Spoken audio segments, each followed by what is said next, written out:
स्वागत सभी को NISMseries.com के और एक नई वीडियो के अंदर। तो इस वीडियो में हम लोग डिस्कस करने जा रहे हैं NISM सीरीज 8 के चैप्टर 3 यानी कि आपका इंट्रोडक्शन टू फॉरवर्ड और फ्यूचर्स के 10 क्वेश्चन और उसका आंसर और उसके एक्सप्लेनेशन लेकर के। तो चलिए वीडियो को शुरू करते हैं। तो पहले जो क्वेश्चन आपके सामने आ रहा है वो है आपका A key reason futures contract were created was to overcome the inherent liquidity of the future contract. How do futures primarily achieve the superior liquidity? तो इसका मतलब जो जो जैसे कि आपका एक फ्यूचर कॉन्ट्रैक्ट को बनाया गया है कि ये आपका बहुत ज्यादा आपका लिक्विडेट रहे। तो इसमें मतलब फ्यूचर्स कॉन्ट्रैक्ट में मतलब कौन सी चीज से इसको इतना लिक्विडिटी मिलता है। तो इसका जो ऑप्शंस रहेगा, पहला ऑप्शंस रहेगा आपका by allowing contract terms to be the fully customised for each participant. दूसरा रहेगा आपका by being standardised and the traded in a centralised exchange making them in fungible and the accessible wider pool of participant. तीसरा रहेगा आपका by eliminating the need of the margin payment which reduces the barrier to the entry for the traders. चौथा रहेगा आपका by guaranteeing the physical delivery of the underlying asset for every contract. तो इसका सही answer होगा आपका answer B, जो है आपका by being standardised and traded on centralised exchange making them fungible and the accessible to the wide pool of the participant. तो इसका मतलब कि जैसे आप कोई भी एक फ्यूचर कॉन्ट्रैक्ट आप जानते हो, मतलब फ्यूचर कॉन्ट्रैक्ट किस लिए बनाया गया था? फ्यूचर कॉन्ट्रैक्ट इसीलिए बनाया गया था, इसको हाईली आपका लिक्विडेट रहा, मतलब लिक्विडेट होना चाहिए, मतलब जब भी चाहे कोई भी ट्रेडर, कोई भी बायर हो सेलर हो, कभी भी इस कॉन्ट्रैक्ट को आप एक दूसरे से एक्सचेंज कर पाए, मतलब बेच पाए या खरीद पाए। और एक चीज, जो कोई भी एक जो एक सेंट्रल जो एक आपका जो एक ये होता है, मतलब जो आपका सेंट्रल एक्सचेंज होता है, सेंट्रल एक्सचेंज के ऊपर ट्रेड होता रहे। तो इसमें आपको क्या देखने के मिला? इसमें आपको जो देखने के लिए मिला कि स्टैंडर्डाइज्ड फॉरवर्ड कॉन्ट्रैक्ट जो आपका जो ट्रेडर होता है एक्सचेंज के अंदर, जो इससे आपका बहुत हाईली आपको लिक्विडिटी आपको इससे मिलता है। तो चलिए देख लेते हैं दूसरा क्वेश्चन। दूसरा क्वेश्चन है आपका according to the cost of carry model, if the actual futures price is trading the significant below of the calculated fair price, what arbitrage strategy should be triggered? तो इसका मतलब जब भी कोई फ्यूचर्स प्राइस उसके calculated futures price के मुकाबले उसका आपका प्राइस आपका नीचे चला, मतलब वो जो कम हो, तो उस स्थिति में कौन सा आपका आर्बिट्रेज स्ट्रेटेजी आपका उपयोग होता है? तो इसमें आपका पहला जो ऑप्शन है वो है आपका कैश एंड कैरी आर्बिट्रेज, दूसरा है आपका reverse cash and carry arbitrage, तीसरा है आपका इंटर एक्सचेंज आर्बिट्रेज, चौथा है आपका कैलेंडर स्प्रेड आर्बिट्रेज। तो इसका जो सही आंसर होगा वो होगा आपका जो आंसर बी, मतलब reverse cash and carry arbitrage. तो इसका मतलब जो आप टेक्स्ट के अंदर आपको दिखा, मतलब कभी भी कोई फ्यूचर प्राइस अभी उसका जो फेयर फ्यूचर्स प्राइस के मुकाबले उसका नीचे चला, तो उसमें आपका क्या आपका ट्रिगर होता है? आपका रिवर्स एंड कैरी आर्बिट्रेज। मतलब जो मार्केट जो पार्टिसिपेंट होता है वो सभी उस समय आपका गोल्ड खरीदने लग जाता है, और एक ही टाइम में वो जो आपका जो गोल्ड गोल्ड का जो कैश है, कैश मार्केट के अंदर गोल्ड को सेल कर देता है। तो इसका मतलब जो मार्केट पार्टिसिपेंट है उसमें उस वक्त में आपका जो फ्यूचर्स मार्केट में गोल्ड खरीदेगा और कैश मार्केट में गोल्ड को बेचेगा। तो तो चलिए देख लेते हैं तीसरा क्वेश्चन कौन सा है। तीसरा क्वेश्चन है आपका an investor holds A well diversified equity portfolio valued at 50 lakhs with a portfolio beta of 1.2.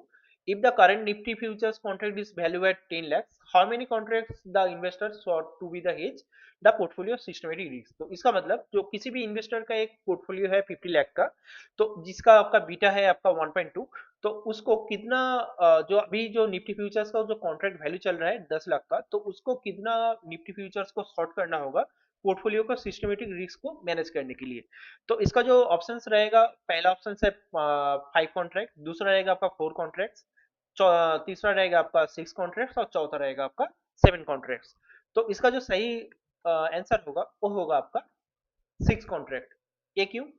इसलिए आपका जो फॉर्मूला है, मतलब कोई भी सिस्टमेटिक रिस्क को, मतलब आपका जो पोर्टफोलियो वैल्यू है उसका और निफ्टी का जो फ्यूचर जो कॉन्ट्रैक्ट का वैल्यू है उसमें आपका जो सिस्टमेटिक रिस्क निकलने का जो सही फॉर्मूला है वो फॉर्मूला है आपका टोटल पोर्टफोलियो वैल्यू इनटू उसका बीटा, मतलब इस केस में आपका बीटा है 1.2, मतलब 50 लाख इंटू 1.2 मतलब कितना हो गया? 60 लाख।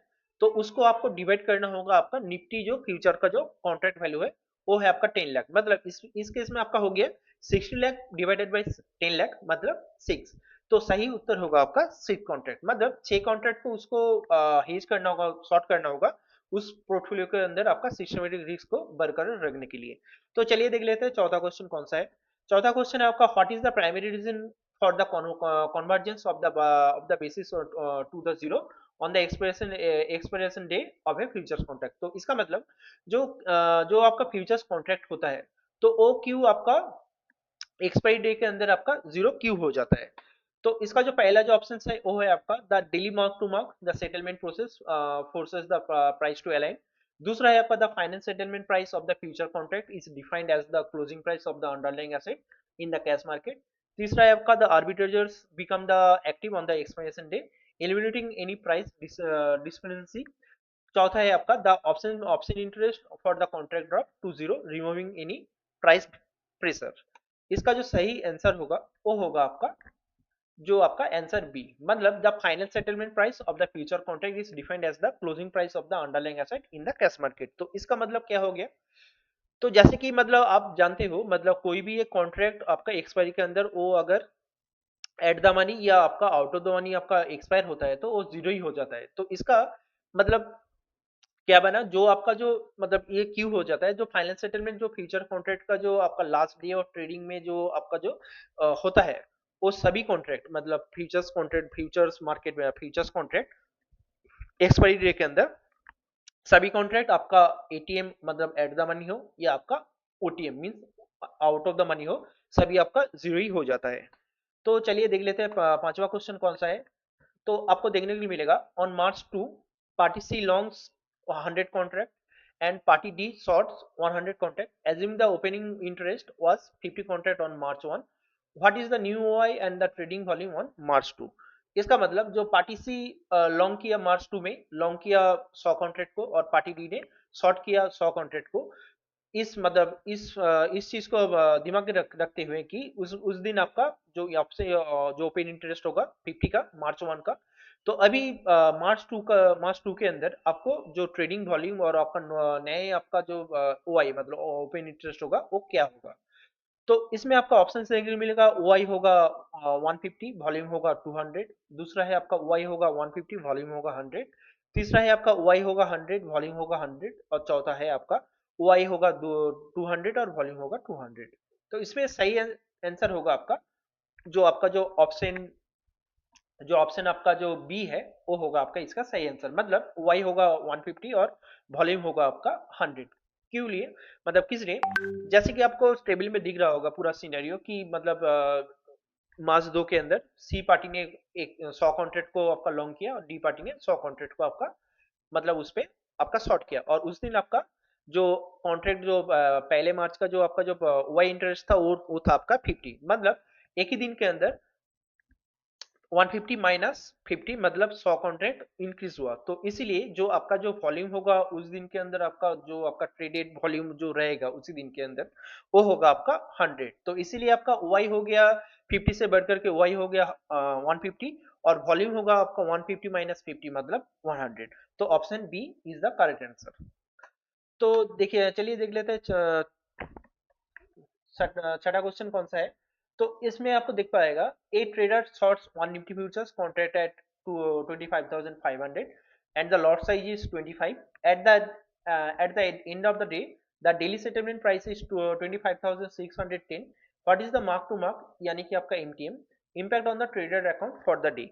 मतलब कोई भी एक ट्रेडर ने जब निफ्टी जब फ्यूचर्स ट्रेड कर रहा था 25,500 में, उन्होंने एक निफ्टी को शॉर्ट किया और निफ्टी का लॉट साइज था उस वक्त आपका 25, और मार्केट बंद होते होते वो आपका क्लोजिंग दिया निफ्टी ने 25,610 में। तो उसमें जो आपका जो मार्केट टू मार्केट मतलब एमटीएम जो सेटलमेंट होता है, तो ट्रेडर्स के अकाउंट में वो कैसे आपको दिखेगा, माइनस में दिखेगा या प्लस में दिखेगा। तो ऑप्शन है आपका पहला, एक क्रेडिट ऑफ 2,750, दूसरा होगा आपका ए डेबिट ऑफ 2,750, तीसरा होगा आपका एक क्रेडिट ऑफ 110 और चौथा है आपका ए डेबिट ऑफ 110। तो इसका जो सही जो आंसर होगा वो होगा आपका answer B, a debit of 2,750। क्योंकि जो आपका जो आपने जैसे देखा ट्रेडर, जो इस ट्रेडर आपके बैठे थे आपका शॉर्ट के साइड में, जो निफ्टी को शॉर्ट किया था 25,500 में, और डे अंत होते होते उसका आपका क्लोजिंग मिला उसको 25,610, यानी कि सरासर आपका आपका इसमें दिख रहा होगा आपका जो मार्केट बड़ा है 110 पॉइंट, और उस टाइम में आपका मार्केट का जो निफ्टी का जो लॉट साइज था वो आपका था 25। तो इसका मतलब 110 into 25 मतलब हो गया आपका 2750, मतलब आपका उस दिन उस ट्रेडर को आपका लॉस हुआ आपका 2715, मतलब आपका answer B is the correct answer. तो चलिए देख लेते हैं next question. The daily settlement price of for an equity index futures contract on the NSE is determined by. तो इसका मतलब जो आपका जो डेली सेटलमेंट होता है कोई भी एक ये आपका इक्विटी इंडेक्स फ्यूचर्स का एनएस के अंदर, वो कैसे आपका निर्धारित होता है। तो इसका जो ऑप्शंस रहेगा, पहला ऑप्शन रहेगा the closing price of the futures contract, दूसरा रहेगा आपका the closing price of the underlying index in the cash market, तीसरा रहेगा आपका the last half and half weighted average price of for the specific futures contract, और चौथा रहेगा आपका the volume weighted average prices, मतलब आपका वीवैप for the inter trading day. तो इसका जो सही आंसर होगा वो होगा आपका आंसर सी, मतलब the last an hour weighted average price for the of the specific futures contract. तो इसका मतलब जो आप मतलब इसमें मतलब आपका जो स्टेटेड आपका जो स्टेटमेंट दिया गया है, जो जो हर एक जो पोजीशन जो आपका जो डेली बेसिस में आपका जो सेटल होता है, उसमें आपका कैलकुल मतलब जो आपका प्राइस का जो कैलकुलेशन होता है, प्राइस का कैलकुलेशन कैसे होता है, हाफ एन आवर के अंदर उस एक्सचेंज के अंदर कितना सारा फ्यूचर्स कॉन्ट्रैक्ट आपका ट्रेड होता रहा, उसके मुताबिक उस आपका इंडेक्स का आपका फ्यूचर्स कॉन्ट्रैक्ट आपका डिसाइड होता है। तो चलिए देख लेते हैं अगला क्वेश्चन कौन सा है। Which entity in the exchange traded future ecosystem acts as the counterparty to all traders, thereby the eliminating the counterparty risk। इसका मतलब जो आपका एक एक्सचेंज के अंदर जो एक एक्सचेंज के फ्यूचर्स कॉन्ट्रैक्ट के अंदर कौन सा पार्टी आपका सारा काउंटरपार्टी रिस्क मैनेज करता है। तो इसका जो पहला जो ऑप्शन है वो रहेगा आपका द ब्रोकर, दूसरा रहेगा द एक्सचेंज इटसेल्फ, तीसरा रहेगा आपका द क्लियरिंग कॉर्पोरेशन, और चौथा रहेगा आपका सेबी। तो इसका जो सही आंसर होगा वो होगा आपका ऑप्शन सी, यानी कि आपका द क्लियरिंग कॉर्पोरेशन। क्योंकि तो जैसे कि कोई भी एक फ्यूचर्स कॉन्ट्रैक्ट के अंदर जो आपका जो काउंटर पार्टी जो आपका सेटलमेंट हो गया, वो सारा चीज आपका जो सुलह करता है, मतलब जो आपका जो एज ए मीडिएटर सारा चीज देखता है, वो देखता है आपका क्लियरिंग कॉर्पोरेशन। तो क्लियरिंग कॉर्पोरेशन के द्वारा ही सारा आपका कॉन्ट्रैक्ट और सारा आपका काउंटर पार्टी रिस्क मैनेज किया जाता है। तो इसके बाद का क्वेश्चन हम लोग देख लेते हैं। What is the fundamental difference between the unsystematic risk and the systematic risk in equity portfolio. तो एक आपका इक्विटी पोर्टफोलियो के अंदर अनसिस्टमेटिक रिस्क और सिस्टमेटिक रिस्क किस चीज को बोला जाता है। तो ऑप्शन ए है आपका unsystematic risk is diversifiable as a and the company specific, while the systematic risk is non diversifiable and the market is wide. और दूसरा है आपका unsystematic risk can be the hedge with the index future while the systematic risk can be hedged with the single stock futures। तीसरा है आपका unsystematic risk affects the all stock equally while the systematic risk affects the only few।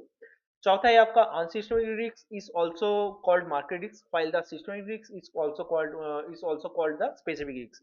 तो इसका जो सही answer होगा वो होगा आपका जो आपका जो आंसर है, मतलब जो unsystematic risk is diversifiable and the company specific while the systematic risk is non diversifiable and the market wide। इसका मतलब जो अनसिस्टमेटिक जो रिस्क होता है वो होता है आपका पूरा ही एक डाइवर्सिफाई आप करोगे तो आप उस पे पाबंदी लगा लगा पाओगे, और कंपनी स्पेसिफिक रहेगा जो अनसिस्टमेटिक, और जो सिस्टमेटिक रिस्क होगा वो पूरा ही कोई भी मतलब कोई भी बाहर का जो थर्ड पार्टी जो आपका कॉजेज मतलब स्ट्राइक वगैरह हो गया, किसी भी आपका जो कोई भी इंसिडेंट हो गया उसके मुताबिक, और मार्केट में पूरा मार्केट को लेकर के उसको चलना पड़ता है। तो इसका मतलब जो अनसिक्योर्ड रिस्क हम लोग मतलब आपका अवॉइड कर सकते हैं, लेकिन आपका सिस्टमेटिक रिस्क आपका आपका द्वारा अवॉइड नहीं किया जा सकता। तो चलिए आज का लास्ट क्वेश्चन हम लोग देख लेते हैं। लास्ट क्वेश्चन है आपका an arbitrageur notice the fair value of the Nifty futures contract is 17,848 but it is trading at 17,900, the arbitrator will simultaneously। तो इसका मतलब जो एक आर्बिट्रेजर एक नोटिस करता है कि एक फेयर वैल्यू मतलब आपका जो निफ्टी का जो सही प्राइस होना चाहिए वो होना चाहिए 17,848, लेकिन वो अभी ट्रेड हो रहा है 17,900। तो आर्बिट्रेजर को क्या करना चाहिए इस हिसाब, मतलब इस सिचुएशन में? तो इसमें पहला ऑप्शन है वो है आपका buy the Nifty index stocks in the cash market and sell the Nifty futures. दूसरा है आपका the sell the Nifty index stocks in the cash market and buy the Nifty futures. तीसरा है आपका the buy the Nifty futures and sell the call options on the Nifty index. और चौथा है आपका sell the Nifty futures and sell the put options on the Nifty index. तो इसका जो सही आंसर होगा वो होगा आपका जो वो होगा आपका आंसर ए, मतलब buy the Nifty Nifty index stocks in the cash market and sell the Nifty futures. इसका मतलब कि जैसे आपका दिया गया है, मतलब जो आर्बिट्रेज आपका जो सीन जो आपका जो ओवर प्राइस जो उसको दिखा, मतलब निफ्टी फ्यूचर, तो उस वक्त में वो क्या करेगा, वो करेगा कि निफ्टी का जो सारा जो कैश मार्केट का जो स्टॉक्स है वो खरीदेगा और निफ्टी का फ्यूचर्स में वो निफ्टी निफ्टी फ्यूचर्स वो बेच देगा। तो इसमें उसमें उसको क्या फायदा, निफ्टी स्टॉक्स आपका जो अंडर वैल्यू है उसका वैल्यू आपका बढ़ेगा। तो आपका निफ्टी में जब उन्होंने शॉर्ट करके रखा है तो निफ्टी मतलब आपका जो एक एक तरीके से उन्होंने हेज कर दिया, तो हेज में उसको क्या मिलेगा, निफ्टी स्टॉक्स में उसका बड़ा प्रॉफिट होगा और निफ्टी जो निफ्टी फ्यूचर्स उन्होंने बेच करके बैठा है उसमें थोड़ा बहुत आपका लॉस देखने को मिलेगा। तो आज के वीडियो में इतना ही। तो इस तरीके का वीडियो देखने के लिए इस चैनल को, इनएसएम सीरीज डॉट कॉम को, यूट्यूब चैनल को जरूर से सब्सक्राइब कीजिए।